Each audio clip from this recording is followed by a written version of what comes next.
Plus d'un tiers des experts comptables interrogés disent avoir constaté des pertes financières directes chez leurs clients à cause de conseils erronés obtenus via des IA génératives généralistes. Alors je vais être très clair. Oui, utiliser ChatGPT pour de la finance, de la fiscalité ou du juridique, ça peut être dangereux. Pas parce que l'IA elle est mauvaise en tant que telle, mais parce qu'on l'utilise comme un expert alors que ça n'est pas un expert. Ce que cette étude révèle, ce n'est pas l'échec de l'intelligence artificielle, c'est un échec d'usage.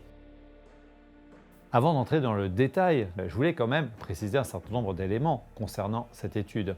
On ne sait absolument pas quelle IA a été utilisée, quel modèle a été utilisé, est-ce que ce sont des modèles gratuits, des modèles payants, des modèles open source. On ne sait pas non plus comment le prompt a été réalisé et on ne sait pas du tout si les questions ont été posées par des gens qui étaient experts ou pas du sujet. Ça fait beaucoup de nuances, ça fait beaucoup d'éléments qui peuvent considérablement changer le résultat d'une étude comme celle-ci. L'histoire de cette étude ne dit pas d'ailleurs combien d'entreprises ont perdu d'argent chaque année par des erreurs humaines faites par les cabinets comptables. D'ailleurs, ils en font tellement qu'ils ont même une assurance professionnelle pour couvrir ces risques de perte également réalisés par les humains. Parce que dans ces métiers-là, il y a 3 exigences non négociables. La précision, le contexte, la conformité. Et un modèle généraliste, il n'a pas ces 3 piliers par défaut. Il peut donner une réponse très bien formulée, très confiante, très convaincante et pourtant totalement fausse. Et dans ces domaines, une réponse presque correcte, c'est une réponse fausse. Le piège, c'est que l'IA produit une illusion de maîtrise. Tu poses une question, tu obtiens une réponse propre, structurée, avec des étapes. Ton cerveau traduit ça en « OK, c'est fiable ». Sauf que la fiabilité, ce n'est pas la qualité du texte. La fiabilité, c'est est-ce que c'est à jour? Est-ce que c'est vrai pour mon pays? Est-ce que ça tient compte de ma situation exacte? Est-ce que je peux tracer d'où ça vient? Est-ce que ça respecte les règles? Et là, sur ces sujets, un modèle généraliste, il n'a souvent aucune obligation de te dire « Stop, j'ai besoin de ces 12 infos avant de pouvoir te répondre correctement ». Il va répondre parce que son job, c'est justement de répondre. L'étude montre aussi quelque chose d'autre de très fascinant et d'inquiétant. Les experts comptables observent une augmentation du recours à l'IA par les clients pour obtenir des conseils financiers et fiscaux. Et on voit apparaître un phénomène très toxique. Les clients commencent à contester un professionnel avec une réponse d'IA généraliste. Tu imagines le niveau d'inversion. On remplace un avis responsable, contextualisé, traçable par une réponse probable. C'est exactement comme si tu disais à ton chirurgien « Oui, mais j'ai demandé à Internet, donc je sais ». Et le pire, c'est que cette histoire est vendue comme une histoire de gain de temps. Or, l'étude pointe l'inverse.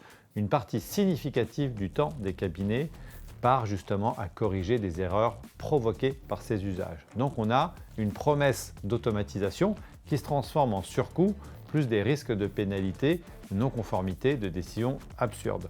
C'est ça le retour de bâton. L'IA ne détruit pas la valeur, c'est l'usage magique sans garde-fou qui détruit en réalité la valeur. Alors maintenant, quel est mon point de vue sur le sujet? Tout simplement que le futur n'est pas une IA généraliste qui sait tout faire. Ça, c'est un peu un mythe.